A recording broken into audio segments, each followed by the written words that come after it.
Okay. Good evening, students. We are dealing with the second part, that is the brain system. Brain. Before that, we have understood about the neuron function, right? Neurons का काम क्या था? Information को transmit करना. Transmission from where? From brain to body and body to brain. Function control और coordinate कौन करता है? ब्रेन करता है. ब्रेन की प्रेजेंस अगर नहीं होगी, जैसे कुछ जानवरों में अगर ब्रेन नहीं है तो वहाँ पे गैंग्लियन पाया जाता है. गैंग्लियन क्या है? अनडेवलप्ड पोर्शन कह सकते हैं या शॉर्ट ब्रेन पोर्शन होते हैं जो ऑर्थोपॉड्स वगैरह में पाए जाते हैं. They also perform the same activity like the brain, but we have a distinguished structure of the brain and it is very complex. First thing, सबसे पहला पार्ट कौन सा आता है बेटा? Fore brain. फोर ब्रेन क्या होता है? जो फ्रंटल लोब हमारा ब्रेन का है, that is called fore brain. Then after forebrain, the hindbrain is there. This is called hindbrain that contains the cerebellum portion. ठीक है? Hindbrain में composition क्या है? ये branch tree like structure है. कैसे होते हैं?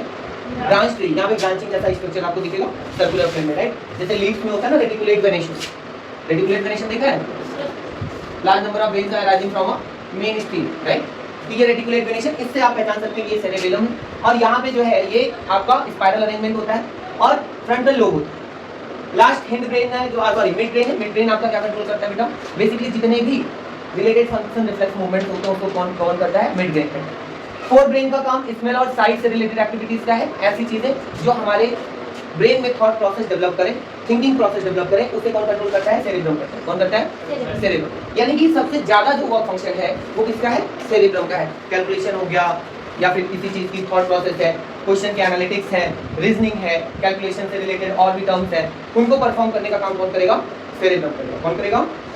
सेरेब्रम.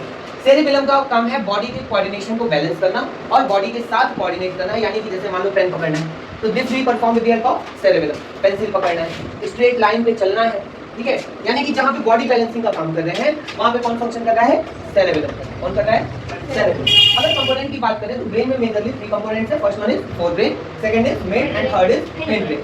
फोर ब्रेन के 3 और कंपोनेंट है. एक है बेटा सेरेब्रम, दूसरा है ऑल्फैक्टरी लोब और तीसरा है हाइपोथैलेमस. सेरेब्रम का काम क्या है? थॉट प्रोसेस, थिंकिंग, रीजनिंग और सेंसरी एक्शन जैसे कि विजुअलाइजेशन है ना, या फिर कोई ऐसा रिसेप्टर जो हम दूर से फील कर रहे हो और उसे रेजोनेट करें. जैसे मान लो ढेर सारी स्मेल आ रही है तो उसमें कौन सी स्मेल हमें समझनी है, ठीक है? कौन सी अच्छी है, कौन सी बुरी है, यहाँ पे डिस्टिंक्शन का काम है वो कौन करेगा? सेरेब्रम करेगा. कौन करेगा? सेरेब्रम. इसके साथ ही एक लोब प्रेजेंट होता है जिसे हम बोलते हैं क्या? Olfactory lobe. क्या बोलते हैं बेटा? ऑल्फैक्टरी. ऑल्फैक्टरी का काम क्या होता है? They are the smell receptors. ये क्या होते हैं? Smell receptors. तो हमारी बॉडी में कोई भी स्मेल सेंसेशन आएगी तो उसका मैसेज किस लोब के पास जाएगा? ऑल्फैक्टरी के पास. किसके पास जाएगा? और ये ग्लैंड कहाँ प्रेजेंट होती है? नोज से रिलेटेड ग्लैंड है ऑल्फैक्टरी जो स्मेल सेंस क्रिएट करती है. Last one is hypothalamus. Hypothalamus that is related to the thalamic condition like भूख लगना, हंगर हो गया, थर्स्ट हो गया जब पानी पीने की जरूरत हो, बॉडी टेम्परेचर को ऑस्मो रेगुलेट करना, ठीक है? इस तरह के फीचर्स को कौन गवर्न करता है? हाइपोथैलेमस. कौन करेगा? That means hyper activity. एक तरह से समझ सकते हैं कि जब बहुत एक्सट्रीम कंडीशन आ जाए, भूख लगने की चाहत हो रही है तो ये ब्रेन को कौन बताएगा? कबाड़ी नहीं बताएगा. ये कौन बताएगा? हाइपोथैलेमस बताएगा. कौन बताएगा? हाइपोथैलेमस. लेकिन अगर हम कह रहे हैं कि हमें सीधी लाइन पे चलना है, पैर नीचे नहीं गिरने चाहिए, cerebellum. Cerebellum for body balancing. हमने कहा रीजनिंग का क्वेश्चन लगाना है तो सेरेब्रम. जहां थॉट प्रोसेस की बात होगी वहां सेरेब्रम है और जहां बॉडी बैलेंसिंग की बात होगी वहां सेरेबेलम है. समझ में आई बात? क्लियर है? ये तीनों समझ में आए? सेरेब्रम थॉट प्रोसेस से रिलेटेड, ऑल्फैक्टरी लोब इसका सेकंड कंपोनेंट है स्मेल से रिलेटेड, और हाइपोथैलेमस किससे रिलेटेड है बेटा? That is extreme activities like hunger, thirst, temperature regulation, osmoregulation जिसे बोलते हैं, डिहाइड्रेशन की कंडीशन भी हम समझ सकते हो, ठीक है? मिड ब्रेन का कोई कंपोनेंट एज सच नहीं है. It is just only performing the reflex movement, visual and auditory reflexes. जैसे कोई चीज बिजली चमक गई तो अचानक से आप पीछे देखने लगते हैं, ठीक है? ऊपर देखने लग जाए, या कोई तेजी से चिल्ला रहा है या विस्परिंग कर रहा है तो midbrain become active to just identify what is happening, right? Pupil size, आंखों का जो लेंस प्यूपिल है, प्यूपिल का एक्सपैंड होना और कॉन्स्ट्रिक्ट होना. लेंस से शेप और साइज कभी कभी एक्सपैंड कर जाती है, कभी कभी कॉन्स्ट्रिक्ट हो जाती है. तो ये कौन गवर्न करता है? Mid brain. कौन करेगा? Mid brain. हिंड ब्रेन का काम है बेटा, इसमें 3 कंपोनेंट्स हैं, cerebellum, pons and medulla.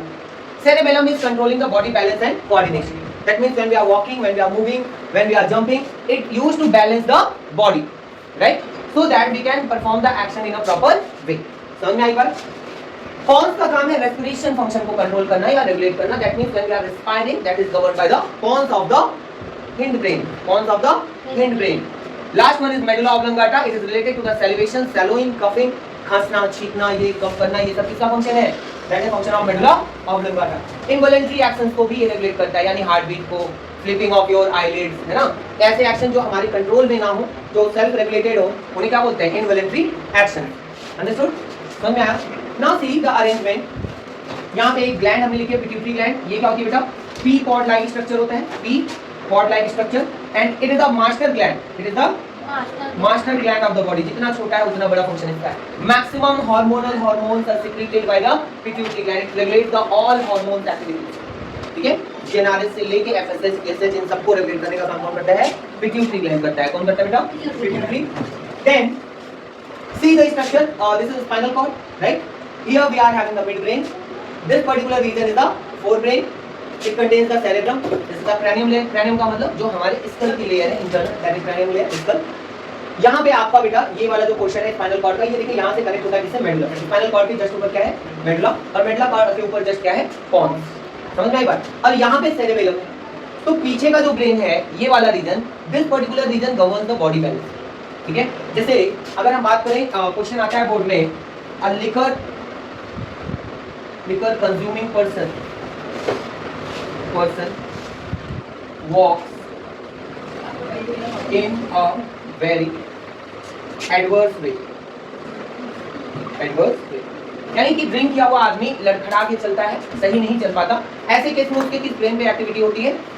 Cerebellum में इम्पैक्ट होता है, क्योंकि बॉडी बैलेंस नहीं कर पाती है, गवर्न नहीं कर पाती। समझ में आई बात? क्लियर है? जैसे आपको बहुत तेज भूख लगी हो, because the question board used to ask the question like this only, right? They will ask, boy Rahul feels so much thirsty in the hot weather season, which gland or which part of the brain is responsible for that? That is hypothalamus, right? Someone is sneezing continuously, medulla oblongata. Coughing continuously, medulla oblongata, right? Respiration rate is very high, pons, right? So case based questions are considered on the basis of these functions. Please note down all the part of the brain, right? Second term, we are also including CNS and PNS. When we are talking about CNS, that is central nervous system. Central का मतलब हो गया बेटा core command system. क्या होता है? Core command. That means the entire brain structure, forebrain, midbrain and hindbrain, along with the spinal cord, contains the CNS. Contains the CNS. And when we are talking about PNS, that is cranial nerve and spinal nerve.